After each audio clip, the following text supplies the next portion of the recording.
साध संगत जी, ये भाई लहणा जी के समय की बात है जब भाई लहणा जी वैष्णो देवी माता की पूजा किया करते थे। तो आइए बड़े ही प्रेम और प्यार के साथ सुनते हैं। साध संगत जी, श्री गुरु अंगद देव जी का पहला नाम भाई लहणा जी था। आपका जन्म 31 मार्च सन 1504 को ग्राम मती की सराय, जिला फिरोजपुर, पंजाब में पिता फिरोमल माता दया कौर जी के घर में हुआ था। आपके पिता फिरोमल जी स्थानीय चौधरी तख्तमल के पास आए। व्यय का हिसाब किताब रखने के लिए मुनीम का काम करते थे।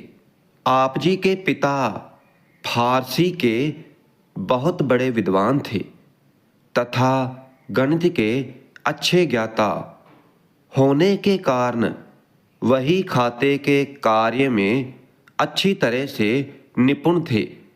अंत उन्होंने अपने पुत्र लहणा जी के लिए शिक्षा दीक्षा का विशेष प्रबंध किया। वह सनातन धर्म को मानने वाले थे, इसलिए माता वैष्णो देवी के भक्त थे। वह धार्मिक कार्यों में बहुत रुचि रखते थे। उनकी दिनचर्या में देवी पूजन एक अनिवार्य अंग था।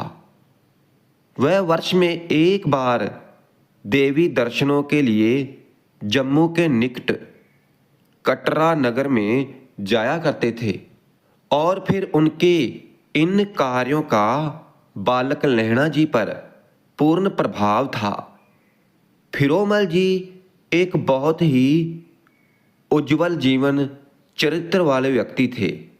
लहणा जी पर पिता के संस्कारों का गहरा प्रभाव था। वह समाज सेवा में बहुत रुचि रखते थे। अंत दीन दुखियों की सेवा उनका मुख्य लक्ष्य हुआ करता था। उनको जब भी समय मिलता यात्रियों को जल पिलाने की सेवा करते थे। वह सच्चे एवं सुच्चे जीवन को महत्व देते थे।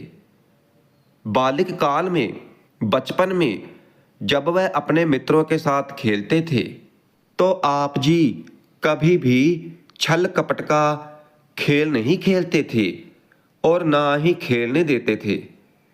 चौधरी तख्तमल की बेटी समराई जी, जिनका घरेलू नाम बिराई था, फिरोमल जी की मुंह बोली बहन थी। अंत वह अपने भतीजे लहणा से बहुत स्नेह करती थी। उनका विवाह खडूर नगर के एक संपन्न परिवार के चौधरी महमे में हुआ था। कुछ समय के पश्चात भुआ बिराई जी ने अपने भतीजे लहणा जी की शादी भी खडूर से 2 मील की दूरी पर स्थित संधार गांव के एक समुद्र परिवार देवी चंद मरवाहा की सपुत्री कुमारी खेमवती के साथ करवा दिया, जिनका घरेलू नाम खेवी जी था। वह विवाह सन 1519 में हुआ। उस समय लहणा जी की आयु केवल 15 वर्ष की थी। उन्होंने अपने पिता के सहयोग में मती की सराय में एक छोटा सा व्यापार आरंभ किया।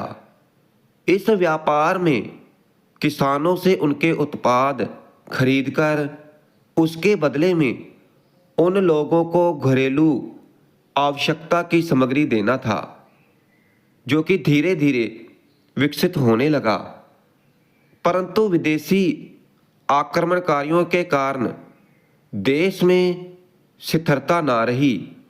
बहुत से नगरों में अफरा तफरी फैल गई और कानून व्यवस्था छिन्न भिन्न होने के कारण लोग दिल्ली, पेशावर के मुख्य मार्ग के निकटवर्ती क्षेत्रों को छोड़कर दूर दराज के क्षेत्रों में बसना उचित समझने लगे। अंत ऐसे में लहणा जी अपने ससुराल के निकट अपनी भूआ जी के नगर खडूर आ गए। उस समय उनकी आयु 20 वर्ष की थी। खडूर नगर में भी उन्होंने वही व्यवसाय अपनाए जो धीरे धीरे फलने फूलने लगा। यहाँ पर भी उनके पिता श्री फिरोजमल जी ने दुर्गा देवी के भक्तों की मंडली बना ली, जो वर्ष में एक बार देवी दर्शनों के लिए साथियों सहित जाया करते थे। सन 1626 में उनका स्वास्थ्य बिगड़ने लगा, जिससे उनका देहांत हो गया। अब घर का सभी प्रकार का कार्य भार भाई लहणा जी के कंधों पर आ गया। लहणा जी के घर में 4 संतानें हुई। पुत्र दातू जी, दासू जी, पुत्रियां अमरू जी तथा अनोखी जी। और फिर इस प्रकार गुरु जी खडूर नगर में खुशहाल जीवन व्यतीत करने लगे। और फिर एक दिन प्रातः काल खडूर नगर के कुएं पर स्नान करते समय भाई लहणा जी ने एक अन्य व्यक्ति के मुख से मधुर स्वर में कुछ पंक्तियां सुनी। वह व्यक्ति गुरबाणी का पाठ कर रहा था। जिस मालिक का सिमरन करने से सुख मिलता है, उस मालिक को सदा याद रखना चाहिए। जब मनुष्य ने अपने किए का फल खुद ही भोगना है, तो फिर कोई बुरी कमाई नहीं करनी चाहिए जिससे बुरा फल भोगना पड़े। बुरा काम भूलकर भी ना करें, क्योंकि जैसी करनी वैसी भरनी। मनुष्य जैसे कर्म करता है तो उसको वैसे ही फल भोगने पड़ते हैं। अगर बुरा कर्म करता है तो उसे बुरे फल भोगने पड़ते हैं, और अगर अच्छा कर्म करता है तो उसे अच्छे फल भोगने पड़ते हैं। सुखमयी जीवन व्यतीत करता है। इसलिए गहरा विचार करके और नजर मार के देख लो कि इस बुरे काम का नतीजा क्या निकलेगा। कोई ऐसा उद्यम ही करना चाहिए जिससे प्रभुपति से प्रीत ना टूटे। मानव जन्म पाकर कोई नफे वाली मेहनत ही करनी चाहिए, जिससे परमात्मा के द्वार पर आपको स्थान मिले, जिसमें परमात्मा के आगे शर्मिंदा ना होना पड़े। ऐसा ना हो कि परमात्मा ने हमें जिस कार्य के लिए भेजा था और हम वो कार्य करके ही ना जाएं, और फिर हमें परमात्मा के आगे शर्मिंदा होना पड़े।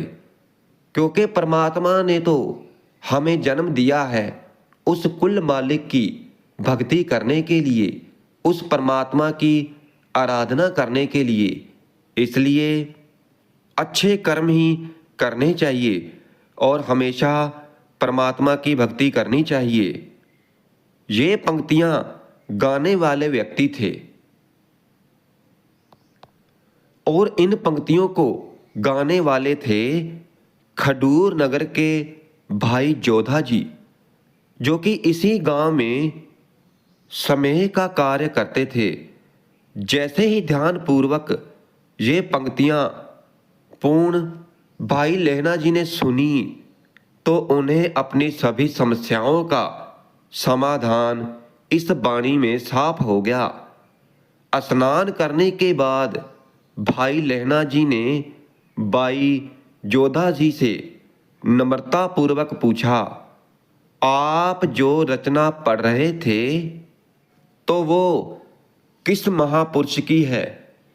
और फिर ये सुनकर भाई जोधा जी ने उत्तर दिया, रावी नदी के तट पर नए बसे नगर करतारपुर में एक पूर्ण समर्थ पुरुष रहते हैं जिनका नाम नानक देव जी है। वही इस वाणी के रचयिता हैं। उन महापुरुषों ने ही इस वाणी की रचना की है। और फिर ये सुनकर के भाई लहणा जी को याद आ गया कि मेरी भूआ जी भी तो इन्हीं महापुरुषों के विषय में हर रोज चर्चा करती रहती है और वह उनके दर्शनों को कभी कभार जाती भी रहती है।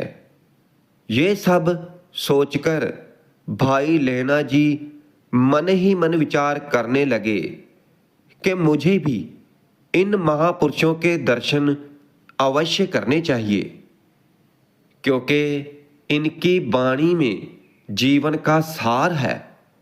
जबकि हम लोग जो देवी की पूजा याद में भेंटे गाते हैं वह आध्यात्मिक दुनिया में लुप्त होकर रह जाती है, क्योंकि वह कोरी कल्पना मात्र से रची गई होती है। जबकि वही वाणी ज्ञान पर आधारित है। ऐसा प्रतीत होता है कि रचयिता प्रभु में विलीन होकर गा रहे हैं। वाणी बोलने वाले में ऐसे महसूस होता है कि जो वाणी बोल रहे हैं तो खुद परमात्मा उनमें लीन होकर खुद परमात्मा इस वाणी का उच्चारण कर रहे हैं। तो फिर भाई लहणा जी ने एक निर्णय लिया कि इस वर्ष देवी दर्शनों के लिए जाऊंगा तो रास्ते में रुककर इन महापुरुषों के दर्शन भी अवश्य करके जाऊंगा। शायद इनके यहाँ मुझे पूर्ण ज्ञान प्राप्त हो जाए, जिसके लिए मैं कई वर्षों से कोशिश कर रहा हूँ। भाई लहणा जी अपने पिता फिरोमल जी के देहांत के पश्चात उनके स्थान पर खडूर नगर के देवी भक्तों का नेतृत्व किया करते थे, देवी भक्तों का साथ किया करते थे। और इस वर्ष भी उन्होंने भक्त मंडली को कटरा देवी के स्थान ले जाने का कार्यक्रम बनाया। अपने पंसारी की दुकान का कार्य अपने पुत्रों को सौंपकर खुद निश्चित समय मन में गुरु दर्शनों की अभिलाषा लिए देवी भक्तों की मंडली लेकर चल पड़े। आप जी ने अपनी पंसारी की दुकान का सारा काम अपने पुत्रों को सौंप करके खुद निश्चित समय पर अपने मन में गुरु दर्शनों की अभिलाषा लिए हुए देवी भक्तों की मंडली लेकर चल पड़े। तो रास्ते में रावी नदी आती थी। आप जी रावी नदी पार करके और जब आप करतारपुर पहुंच गए तो आप जी ने अपने अन्य साथियों को नगर के बाहर ही सराय में विश्राम करने का आग्रह किया और आप जी सतगुरु के दर्शन करने, पहले पातशाही जी के दर्शन करने के लिए करतारपुर पहुंच गए थे। और फिर इस तरह आप जी का सतगुरु पातशाह से प्रेम पड़ गया था।